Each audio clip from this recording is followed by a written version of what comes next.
Okay, सो हम start करते हैं इन्वर्स ट्रिग्नोमेट्रिक फंक्शन। ओके, हमने क्लास 12 में मैट्राइसिस देख लिया, डिटर्मिनेंट देख लिया, रिलेशन एंड फंक्शन भी हमने कंप्लीट कर लिया है और अब हम आ गए हैं इन्वर्स ट्रिग्नोमेट्रिक फंक्शन। ये चैप्टर आने के लिए बेसिकली हमारे दो चैप्टर के कंसेप्ट पहले से क्लियर होने चाहिए। दो मतलब अगेन 11th का सेट भी आ गया उसमें, तो वो भी कंसिडर करें तो 3, अदरवाइज मेनली 2 आने चाहिए हमें, और उसमें भी अगर मेनली पहले तो 3, फिर अगर होता हो तो 2, और अगर वो भी ना होता हो तो एटलीस्ट एक चैप्टर का बेसिक तो होना ही चाहिए, जो 11th का हमारा ट्रिग्नोमेट्रिक फंक्शंस था वो।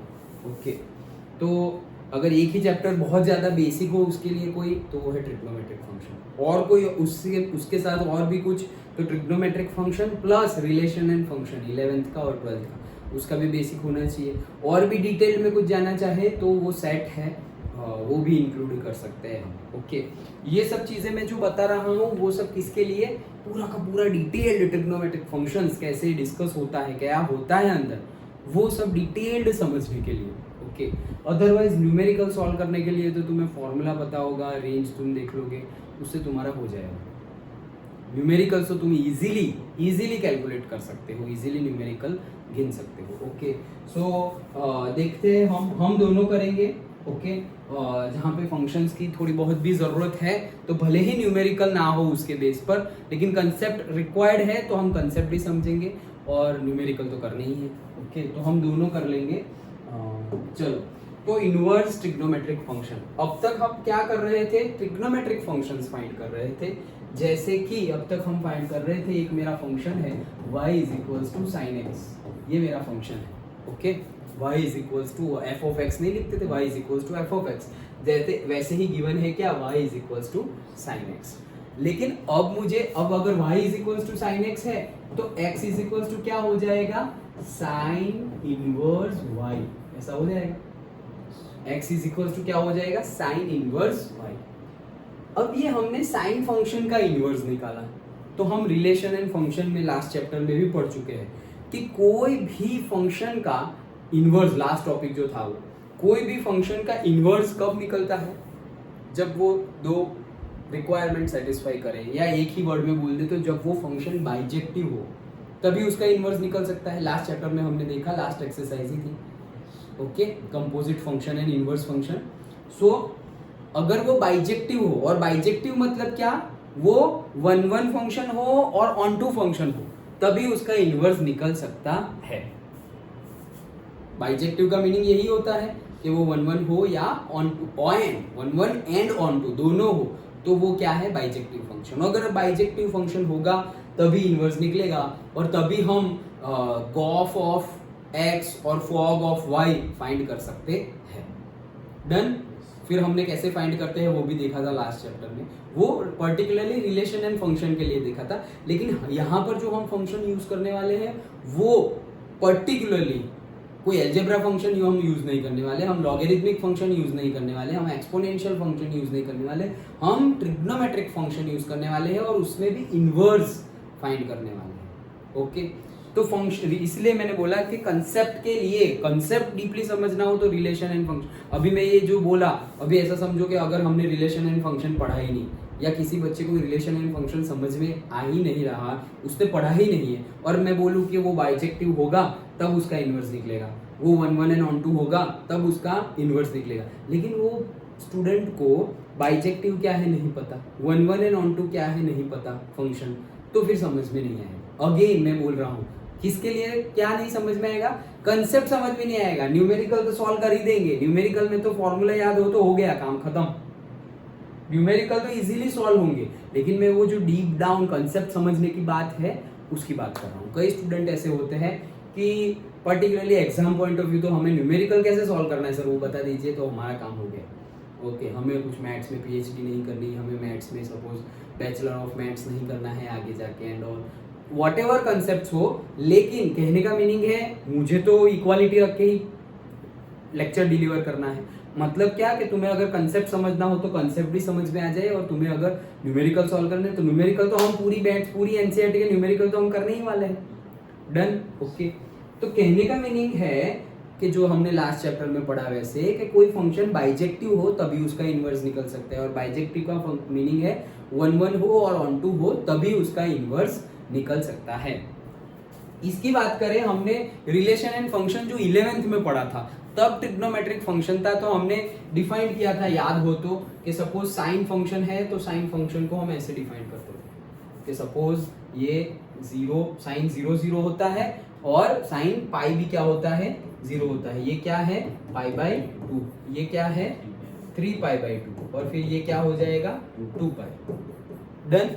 तो साइन 0 पर 0 होता है, साइन पाई भी 0 होता है, साइन पाई बाई 2 मैक्सिमम होता है 1, sine pi by 3 pi by 2 minimum होता है विच इज -1, राइट। तो उसके अकॉर्डिंगली ही फिर हमने 11th की बात कर रहा हूं, उसके अकॉर्डिंगली ही हमने डिसाइड किया था कि साइन की कोई भी वैल्यू रखो, साइन की तुम कोई भी वैल्यू रखोगे, ओके, तो तुम्हारा आंसर कहां से कहां तक आएगा, मैक्सिमम तुम जा सकते हो कहां तक, +1 तक, और मिनिमम तुम जा सकते हो कहां पर, -1 तक। यहाँ पे आएगा +1 और यहाँ पर आएगा -1, यही था, ओके। कि ये 11th की बात चल रही है अभी, ओके। क्या कि y is equal to sine x, ये 11th का कोई फंक्शन है, तो हम बोल रहे हैं कि x की जगह अभी हम कोई फंक्शन है तो उसका डोमेन और रेंज होगा, डोमेन को डोमेन रेंज सब कुछ होगा। तो अगर डोमेन हम क्या लेंगे कि अगर कोई भी रियल नंबर ले लिया हमने, रियल नंबर या फिर तुम you can say angle, okay, कोई भी एंगल ले लिया हमने, 0 30 45 60 कोई भी एंगल ले लिया, तो जो भी तुम रियल नंबर लोगे या एंगल्स लोगे, ओके, तो वो क्या हो जाएगा तुम्हारा डोमेन, और उसमें से जो आंसर मिलेगा तुम यहाँ पर रखोगे। जैसे कि तुमने ले लिया साइन 30, यहाँ क्या ले लिया वैल्यू, साइन 30 की वैल्यू होती है 1/2, तो वो 1/2 यहाँ मिलेगी तुम्हें, तो वो क्या हो जाएगा तुम्हारा कोडोमेन। डन। तो यहाँ पर हमारा r मिल रहा था, और 1/2 मतलब कौन सी वैल्यू हुई, 30 डिग्री हुई। 30 डिग्री कहां से कहां के बीच में आती है, तो 30 डिग्री आती है पूरी की पूरी 0 से लेके 2 पाई ले लो तो उसमें भी 30 डिग्री आ गया, 0 to π/2 ले लो उसमें भी 30 डिग्री तो उसमें भी आ गया, 0 to 90 के बीच में 30 डिग्री आ ही गया है। तो यहाँ पर हमारी वैल्यू क्या मिल रही है कि -1 से 1, तुम्हारा तुम यहाँ कोई भी वैल्यू लो, साइन थीटा की वैल्यू कुछ भी लो, तो तुम्हारा आंसर क्या आने वाला है, मैक्सिमम आंसर क्या आएगा 1, मिनिमम आंसर क्या आएगा -1, तो मतलब तुम्हारा मैक्सिमम आंसर आएगा 1 और मिनिमम आंसर आएगा -1। तो ऐसे हमने साइन फंक्शन को डिफाइन किया था 11th में, ओके, कि तुम r की वैल्यू कुछ भी रखो, 30 डिग्री रखो, 90 डिग्री रखो, जितनी रखनी हो उतनी रखो, तुम्हारा जो आंसर आएगा वो क्या आएगा, या तो 1 आएगा या फिर -1 आएगा, या उनके बीच की कोई नंबर होगा। जैसे साइन 30 निकाला हमने तो 1/2 आया, 1/2 मतलब 0.5, तो 0.5 इसके बीच में ही तो है, ओके, समझ में आया। ऐसे हमने, ये तो अभी 11th का ही चल रहा है, ऐसे हमने साइन फंक्शन को डिफाइन किया था। और अगर हम साइन फंक्शन को ऐसे डिफाइन करें, तो जैसे कि हम गॉफ निकालते हैं और फॉग निकालते हैं, लास्ट चैप्टर में हमने देखा, तो साइन, ये तो y is equal to sine x के लिए था, x is equal to sine inverse y के लिए क्या हो जाएगा, ये फंक्शन उल्टा हो जाएगा। ये फंक्शन अगर उल्टा हो गया मतलब ये डोमेन, कोडोमेन तुम्हारा डोमेन बन जाएगा और ये तुम्हारा कोडोमेन बन जाएगा। तो यहाँ पर तुम वैल्यू लोगे अगर -1 to 1, तो यहाँ पर वैल्यू क्या आनी चाहिए, r। इनवर्स के लिए यही फंक्शन है कि तुम्हारा ले क्या सकते हो ये, और तुम्हारा आंसर आना चाहिए ये। मतलब अगर 1 1 और ऑन टू का मीनिंग क्या है, अब समझो इनवर्स कब निकलेगा, अगर तुम 1 1 और ऑन टू की बात कर रहे हो तो 1 1 मतलब क्या कि r में जो भी वैल्यू है, जिसकी भी प्री इमेज निकलेगी उसकी सिर्फ और सिर्फ एक ही प्री इमेज होनी चाहिए। एंड ऑन टू का मीनिंग क्या है कि सबकी कोई ना कोई एक इमेज तो होनी ही चाहिए। ऑन टू मतलब फॉर ऑल, याद है ना, अभी तो देखा था इसके पहले वाला चैप्टर। तो ऑन टू मतलब क्या, सारे के सारे हमने ले लिए, सबकी ही प्री इमेज बन रही है, तो वो ऑन टू हो गया।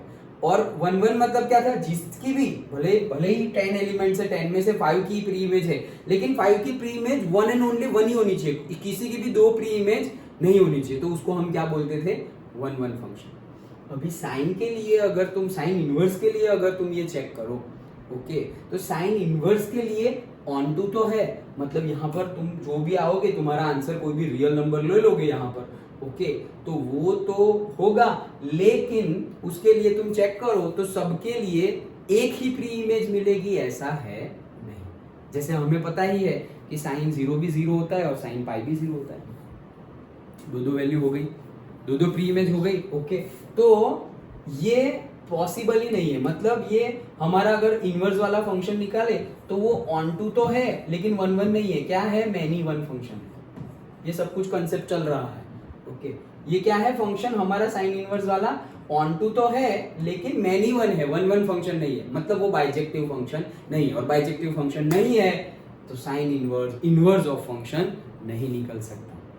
और हम इनवर्स ऑफ फंक्शन निकल ही नहीं रहा है और हम पढ़ने जा रहे हैं इनवर्स ऑफ ट्रिग्नोमेट्रिक फंक्शन। अरे जो चीज का इनवर्स निकल ही नहीं सकता तो फिर हम पढ़ क्यों रहे हैं? ये क्वेश्चन आएगा। अगर कंसेप्ट अच्छे से समझ रहे हो तो ये क्वेश्चन आएगा कि हाँ यार बात तो सही है, अगर इनवर्स निकल ही नहीं सकता तो पूरा चैप्टर कहां से आ गया। ओके, सो हमने इनवर्स बनाया। हमने क्या किया? इनवर्स बनाया। मतलब उसकी जो रेंज है, ओके, उसके साथ हमने छेड़खानी कर दी। जो है एक्चुअल में वो नहीं ली, जो है एक्चुअल में वो नहीं ली। हमने क्या बोला? यहाँ पे r नहीं लिया, हमने यहाँ पर ले लिया है क्या? -π/2 to π/2। अगर तुम ये लेंगे रेंज, ओके, तुम्हारा कोडोमेन ये होगा और तुम्हारी डोमेन -1 to 1 होगी, तब अगर तुम चेक करोगे तो तुम्हारा ऑन टू और 1 1 दोनों हो जाएगा। जैसे अभी मैंने बोला साइन 0 0 और साइन पाई भी 0, तो ये पाई को निकाल ही दिया मैंने। हटो, साइन पाई है ही नहीं, सिर्फ 0 लिया। तो मैं कहां से कहां ले रहा हूं? -π/2 to π/2। मतलब तुम समझो 3π/2 से लेकर के π/2 तक, ये वाला half, fourth quadrant and first quadrant, उतना ही ले रहा हूं। वो वाला निकाल ही दिया, जहां पे वैल्यू रिपीट होती है वो निकाल ही दिया। तो अब वो मैनी वन फंक्शन नहीं रहेगा, अब वो क्या हो जाएगा? 1 1 फंक्शन। तो इसलिए हम डिफाइंड अब कर सकते हैं। जो साइन का पर्टिकुलरली डोमेन और कोडोमेन लिया था, उसी को लेकर के तुम अगर इनवर्स फाइंड करना चाहो तो नहीं कर सकते। अंडरस्टूड? उसी को लेकर के इनवर्स फाइंड करना चाहो तो कर सकते नहीं है। तो कब कर सकते हैं? तुम साइन इनवर्स पर्टिकुलरली ये उसकी रेंज लोगे या ये उसका कोडोमेन लोगे, तब हम फाइंड कर सकते हैं।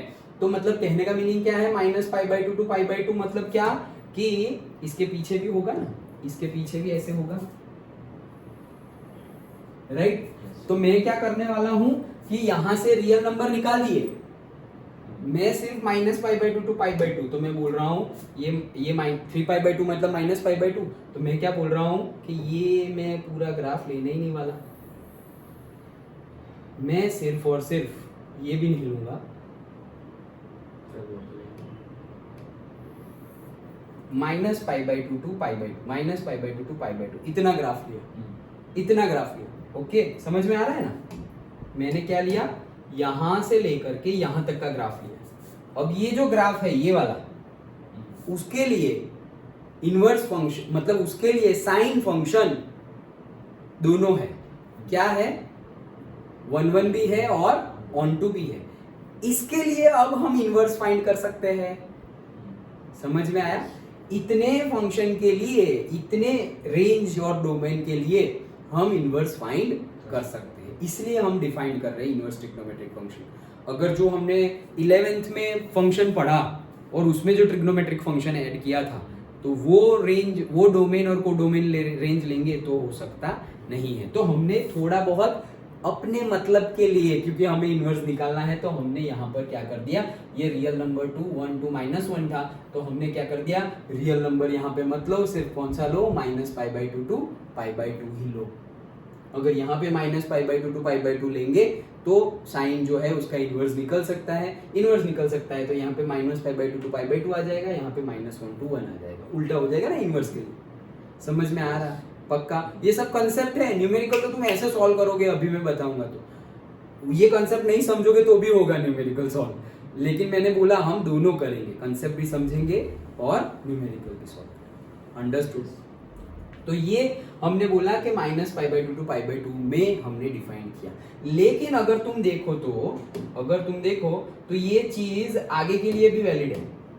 अगर तुम देखो तो यही चीज, जैसे कि मैं ऐसा बोलूं कि यहां से ऐसे ऊपर गए और फिर ऐसे करके नीचे आए, अब मैं ऐसा बोलूं कि हम यहां से लेकर के यहाँ तक, यहाँ से ऐसे आधा लिया और यहाँ तक का डिफाइन किया।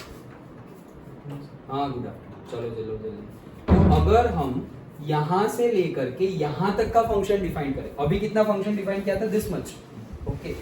और अगर मैं बोलूं कि मैं 3π/2 से ले करके 2π + π/2 मतलब 5π/2, तो 3π/2 और π/2 फंक्शन के लिए अगर मैं डिफाइन करूं तब भी साइन क्या है, इनवर्स है, मतलब तब भी वो बाइजेक्टिव है, तब भी ऑन 1 1 एंड ऑन 2 है। तो इतने फंक्शन के लिए 1 1 एंड ऑन 2 है मतलब बाइजेक्टिव है, इतने के लिए भी वो बाइजेक्टिव है। फिर आगे हम लेंगे तो 5π/2 से लेकर के 7π/2 तक भी वो क्या होगा, बाइजेक्टिव होगा। तो क्यों फिर हमने इतना ही लिया यहाँ पर, क्यों हम, कोई ऐसा बोलेगा कि सर मैं इनवर्स बनाने के लिए π/2 to -π/2 ले रहा हूँ या 3π/2 ले रहा हूँ, ओके। कोई ऐसा बोलेगा नहीं सर मैं तो 3π/2 से 5π/2 लूंगा। फिर कोई बोलेगा मैं तो इतना लूंगा, क्योंकि हर इतना भी इनवर्स बनता है, इतना भी इनवर्स बनता है, फिर यहाँ से इतना लोगे तो भी इनवर्स बनेगा। तो सबका कोडोमेन और डोमेन तो अलग अलग हो गया, सबके लिए डोमेन और कोडोमेन क्या हो गया, डिफरेंट डिफरेंट हो गया। तो यहाँ पर फिर कंफ्यूजन ना क्रिएट हो, इसीलिए कन्वेंशन के लिए सबने क्या बोल दिया, मतलब मैथमेटिशियन ने मिलके कन्वेंशनल के लिए, मतलब एक सबके साथ यूनिफॉर्मिटी हो, इसलिए क्या बोल दिया, नहीं अगर इनवर्स फाइंड करना है तो इसी के अंदर करो। मतलब ये तो 3π/2 है, -π/2 तो यहाँ पे होगा ना, मतलब 3π/2 को भी तुम -π/2 बोल सकते हो, अगर उल्टे गए तो, क्लॉकवाइज गए तो एंटी क्लॉकवाइज में तो ये आएगा, वो तो याद ही है ना सब कुछ। यहाँ से ऐसे π/2 और यहाँ से ऐसे -π/2 और यहाँ से ऐसे पूरा घूम के गए तो ये आ जाएगा 3π/2।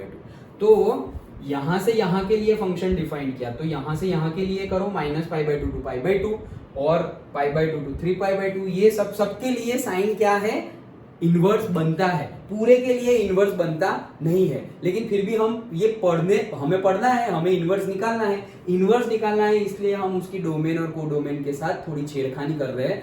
एक्चुअल में साइन इनवर्स का जो हमारा डोमेन और कोडोमेन था वो ये था हमारा डोमेन और ये था हमारा कोडोमेन, कि यहाँ पर तुम कोई भी रियल नंबर ले लो, कोई भी एंगल ले लो, तुम्हारा आंसर क्या आएगा, -1 से +1 के बीच में ही आएगा, ओके। लेकिन उसका इनवर्स निकालने के लिए अगर हमने चेक किया तो वो अगर बाइजेक्टिव होगा तभी इनवर्स निकाल सकते हैं, लेकिन हमने देखा वो बाइजेक्टिव फंक्शन नहीं है, तो फिर इनवर्स नहीं निकाल सकते। तो फिर इतना बड़ा चैप्टर हम पढ़ने वाले हैं तो बोले कि अच्छा इनवर्स नहीं निकाल सकते एक डोमेन और कोडोमेन को लेकर के, तो हम ऐसा करते हैं, डोमेन और कोडोमेन को क्या कर देते हैं, चेंज कर देते हैं, थोड़ा अल्टर कर देते हैं। तो अगर अल्टर किया तो बोले यहाँ पे सारे रियल नंबर्स मत लो और सारे एंगल्स मत लो, सिर्फ और सिर्फ कौन से एंगल लो, -π/2 to π/2 वाले एंगल लोगे तो वो बाइजेक्टिव हो जाएगा, 1 1 एंड ऑन 2 हो जाएगा। और बाइजेक्टिव हो गया तो हमने रिलेशन एंड फंक्शन में पढ़ लिया कि अगर कोई बाइजेक्टिव है तो उसका इनवर्स पॉसिबल है, इसलिए हमने फाइंड किया। अब हम समझ तो गए कि -π/2 to π/2 कर देंगे तो वो इनवर्स है, लेकिन फिर वो 3π/2 to 5π/2 करोगे तो भी इनवर्स पॉसिबल है। तो फिर सब लोग बोलेंगे कि मेरा इनवर्स यहाँ तक है, मेरा इनवर्स यहाँ तक है। तो वो यूनिफॉर्मिटी के लिए सारे मैथमेटिशियन ने एक पक्का कर दिया कि अगर तुम्हें इनवर्स निकालना ही है साइन का तो दिस मतलब -π/2 to π/2 this range you have to take. Understood, समझ में आया? और अगर इतना लोगे तो ही उसका इनवर्स निकल सकता है, अदरवाइज जो साइन फंक्शन हम ऐसे लेते थे वही सेम फंक्शन लिया तो इनवर्स निकल सकता नहीं। अंडरस्टूड, पक्का समझ में आया?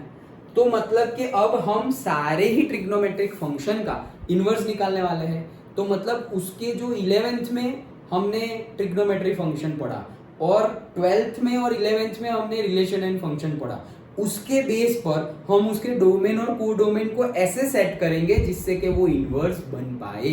अदरवाइज सेम अगर डोमेन और कोडोमेन ले लिया जो 11th में पढ़ा था उसके जैसा तो इनवर्स निकल ही नहीं सकता, क्योंकि वो बाइजेक्टिव है ही नहीं। और बाइजेक्टिव नहीं है तो लास्ट चैप्टर में हमने पढ़ा कोई भी फंक्शन का इनवर्स निकालने के लिए वो 1 1 एंड ऑन 2 होना चाहिए, लेकिन वही डोमेन और रेंज लेंगे तो वो 1 1 एंड ऑन 2 बनता नहीं है। इसलिए हमने डोमेन और कोडोमेन को क्या कर दिया, रेंज को क्या कर दिया, चेंज कर दिया। अंडरस्टूड? ये पूरा कंसेप्ट है। और ये चेंज किया तो कौन सा लेंगे, तो बहुत सारे रेंज और बहुत सारे कोडोमेन, बहुत सारी रेंज ले सकते हैं, लेकिन यूनिफॉर्मिटी के लिए एक पक्का कर दिया। तो जैसे कि -π/2 to π/2 के लिए साइन इनवर्स निकल सकता है, वैसे ही π/2 to 3π/2 के लिए भी साइन इनवर्स निकल सकता है, 3π/2 to 5π/2 के लिए भी साइन इनवर्स निकल सकता है।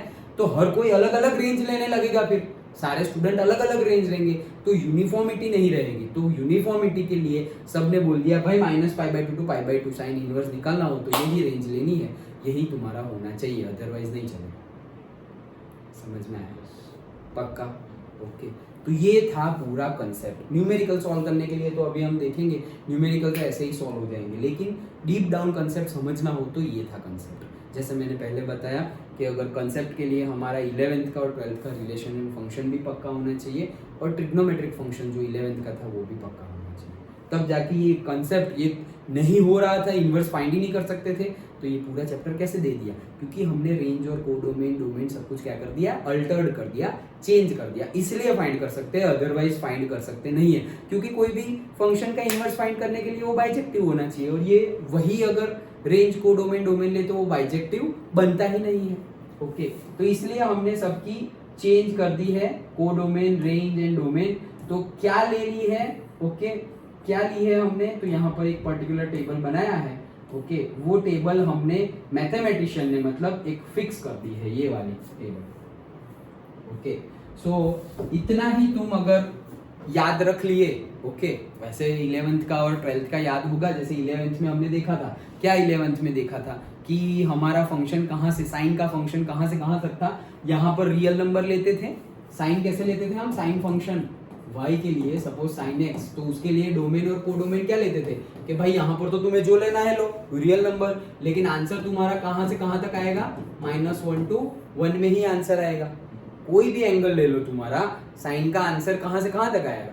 -1 to 1 ही आएगा। साइन 0 ले लो, साइन 90 ले लो, साइन 30 ले लो, साइन 60 ले लो, साइन 45 ले लो, साइन कुछ ज्यादा ले लो, 135 ले लो, ओके, कुछ भी ले लो, साइन 270 ले लो, कुछ भी एंगल ले लो, तुम्हारा आंसर किस में आएगा? -1 to 1 में आएगा। अब हम इनवर्स फाइंड कर रहे हैं, तो इनवर्स फाइंड करेंगे तो x is equals to sine inverse y हो जाएगा, ये भी चेंज हो जाएगा, तो -1 to 1 to r। लेकिन जैसे हमने बोला कि अगर सेम ये हमने लिया तो इनवर्स फाइंड कर सकते नहीं है, क्योंकि for this codomain domain this function is not bijective, और वो बाइजेक्टिव नहीं है तो उसका इनवर्स भी पॉसिबल नहीं है। तो फिर हमने चेंज कर दिया। तो चेंज क्या कर दिया? ये तो -1 to 1 है, लेकिन यहाँ पर कोई भी रियल नंबर नहीं, कौन सा? -π/2 to π/2 वाला ही लो, जिसके लिए तुम्हें सारे एलिमेंट की इमेज, जो प्री इमेज मिलेगी वो प्री इमेज 1 and only 1 ही होगी, मतलब वो 1 1 है, और सारे एलिमेंट की मिलेगी मतलब वो ऑन टू भी है, तो 1 1 भी है और ऑन टू भी है। ये लोगे तो R लोगे तो 1 1 और N2 नहीं होगा, ऑन टू तो होगा लेकिन 1 1 नहीं होगा, मैनी 1 हो जाएगा, तो बाइजेक्टिव नहीं है तो उसका इनवर्स पॉसिबल नहीं है। अगर ये लोगे तो पॉसिबल है, तो इसलिए हमने ये लिया। तो अब उसकी रेंज को डोमेन और कोडोमेन ये हो गया -1 to 1 -π/2 to π/2। तो इतना तुम्हें याद है। ओके, तो क्या है एक बार देखते हैं। देखो साइन इनवर्स का क्या है? -1 to 1 -π/2 to +π/2। फिर कॉस इनवर्स के लिए निकाले तो यहाँ पर सेम है क्या? -1 to 1 स्क्वायर ब्रैकेट में, और यहाँ पर क्या होगा? 0 to π। देखो साइन 0 क्या होता है? 0, और साइन पाई क्या होता है? 0। डन। तो हम कौन सी वैल्यू ले रहे हैं? हमें 0 वाली वैल्यू नहीं, 1 to 1 वाला चाहिए, 1 to 1। तो हमने क्या लिया? साइन 90 लिया, तो साइन 90 क्या होता है? 1। साइन -90 लिया, वो भी क्या होता है? -1। 1 और -1 आ गया। ओके, तो वही तो लाना था हमें, 1 और -1, तो वो क्या आ जाएगा? -π/2 to π/2। डन। ओके, फिर कॉस के लिए, तो कॉस के लिए देखो कॉस 0 क्या होता है? 1, और कॉस पाई क्या होता है? -1। तो ये -1 और 1 के लिए क्या आएगा? 0 and π। डन, स्क्वायर ब्रैकेट में। फिर इनवर्स के लिए, तो साइन है तो उसका कॉस इनवर्स x के लिए क्या होगा? r माइनस ये वैल्यू कर देंगे हम, उतनी ही लेंगे हमारा डोमेन। तो यहाँ पर ये वैल्यू तो मिलेगी, लेकिन उसमें से 0 निकाल दो। क्यों? क्योंकि 0 अगर रखा तो नॉट डिफाइंड फंक्शन आ जाएगा, क्योंकि साइन 0 0 होता है, और कॉस इनवर्स मतलब 1/sin इनवर्स। डन। तो वो क्या हो जाएगा? नॉट डिफाइंड हो जाएगा। इसलिए हमने यही है, ये देखो, ये इसमें से हम -1 to 1 तो नहीं लेंगे क्योंकि इनवर्स है, तो r माइनस दैट, एंड यहाँ पर उसमें से 0 निकाल देंगे। फिर सेक के लिए भी इसको निकाल देंगे हम आर में से, तो आर में से उसको निकाल दिया, और ये जो है उसमें से हम देखो अब जीरो नहीं निकालेंगे, कॉस ये सेक है, सेक मतलब क्या, कॉस का, कॉस कहाँ पे जीरो हो जाता है, कॉस जीरो तो 1 होता है, तो 90 पे जीरो हो जाता है ना कॉस 90 पे, तो 90 उसमें से हम क्या कर देंगे, माइनस कर देंगे, अगर रखा तो नॉट डिफाइंड हो जाएगा। ओके, लॉजिकली देखोगे समझोगे तो याद रखने में तकलीफ नहीं होगी, और आगे जाके एक दूसरे में मिक्स नहीं हो जाएगा, नहीं तो सिर्फ रट्टा मार लोगे तो एक दूसरे में शायद मिक्स हो जाए, लेकिन लॉजिकली याद रखो कि भाई सेक है मतलब कॉस, तो कॉस में तो 90 पे जीरो होता है, मतलब 90 वाला निकाल दो, तो π/2 निकाल दिया यहाँ से। ओके, कॉसेक है, कॉसेक मतलब साइन का इनवर्स है, तो साइन 0 पे 0 होता है, तो वो यहाँ से निकाल दिया। फिर tan, तो tan के लिए तो तुम यहाँ पर रियल नंबर ले ही सकते हो पूरा, और उसके लिए यही सेम तुम्हारी डोमेन कोडोमेन और रेंज मिलेगी, बट स्क्वायर ब्रैकेट नहीं मिलेगा। ओके, राउंड ब्रैकेट, स्क्वायर नहीं मिलेगा, ओपन बोलते हैं ना जिसे, open and close. Okay, so open bracket तो क्या है, -π/2 to π/2, और क्वाट में भी r 0 to π। सिर्फ देखो जैसे मैंने बताया, पहले मैंने क्या बताया, पूरा कंसेप्ट कि भाई इनवर्स निकल ही नहीं सकता, लेकिन इनवर्स लाना है तो तुम्हें कोडोमेन डोमेन रेंज में ये चेंज लाना पड़ेगा। जो हम ट्रिग्नोमेट्रिक फंक्शन 11th में पढ़े थे उसमें ये कोडोमेन डोमेन रेंज नहीं थी, चेंज थी, जो हमने अभी अल्टर्ड की ना, देखो r2 -1 to 1 थी, तो अगर उसका उल्टा भी किया तो क्या होगा, -1 to 1 to r, तो यहाँ तो -1 to 1 तो है, लेकिन यहाँ पर r नहीं है, क्योंकि पूरा r लोगे तो उसका इनवर्स पॉसिबल ही नहीं है। तो हमने सिर्फ पर्टिकुलर टाइप ऑफ और particular part of the graph लिया हुआ है, जहां पर वो 1 पर्टिकुलर पार्ट लिया है, जहां पर वो 1 भी होगा और ऑन टू भी होगा, मतलब बाइजेक्टिव होगा, और बाइजेक्टिव हुआ तो उसका इनवर्स पॉसिबल है। इनवर्स पॉसिबल करने के लिए हमने ये चेंज किया है, अगर ये चेंज नहीं करते तो ट्रिग्नोमेट्रिक फंक्शन का इनवर्स निकल ही नहीं सकता था, क्योंकि वो बाइजेक्टिव ही नहीं है। अंडरस्टूड? ये सब कंसेप्ट था, न्यूमेरिकल सॉल्व करने के लिए सिर्फ इतना तुम्हें याद होगा तो भी न्यूमेरिकल सॉल्व हो जाएगा। अंडरस्टूड? पक्का समझ में आया? श्योर? ओके, तो ये पूरा कंसेप्ट था हमारी फर्स्ट एक्सरसाइज सॉल्व करने के लिए। अंडरस्टूड?